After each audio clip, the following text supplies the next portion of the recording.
செழிப்பான ஒரு புல்வெளியில் ஆடுகள் மேய்ந்து கொண்டிருந்தன. அவற்றை மேய்த்து கொண்டு வந்தவன் மரத்தடியில் உட்கார்ந்து கண்மூடி புல்லாங்குழல் வாசித்துக் கொண்டிருந்தான்.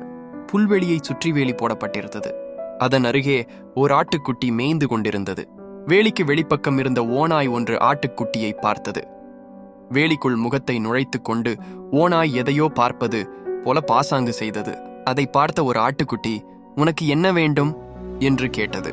ஓநாயும், "நண்பா நண்பா, இங்கே இளசான புல் கிடைக்குமா என்று பார்க்கிறேன். இளம்புல் என்றால் எனக்கு ரொம்ப பிரியம். கிடைக்கவில்லை என்று வருத்தத்துடன் கூறியது. "அப்படியா? நீ புல்லா சாப்பிடுவாய்? நீ மாமிசத்தை தான் சாப்பிடுவாய் என்று எங்க அம்மாவும் அப்பாவும் சொன்னார்களே" என்று ஆச்சரியத்துடன் கேட்டது ஆட்டுக்குட்டி. "சேச்சே, அதெல்லாம் சுத்தப்போய்" என்றது ஓநாய். "அப்படியென்றால் இரு, நான் வெளியே வந்து மலையின் அந்த பக்கம் இளம்புல் இருக்கும் இடத்தை காட்டுகிறேன். நாம் 2 பேரும் போய் அதை சாப்பிட்டு விட்டு ஃப்ரெண்ட்ஸாக ஜாலியாக சுற்றலாம்" என்று சொல்லிவிட்டு ஆட்டுக்குட்டி வேலி இடுக்கின் வழியாக நுழைந்து ஓநாயின் பக்கம் போயிற்று. உடனே ஓநாய் அதன் மீது பாய்ந்து அதை கொன்று தின்றது. "அது போகட்டும், பரவாயில்லை. அனுபவம் நிறைந்த அம்மா அப்பா பேச்சை கேட்டிருந்தால் மதிப்பு வாய்ந்த தன் உயிரை இழந்திருக்காது அல்லவா?"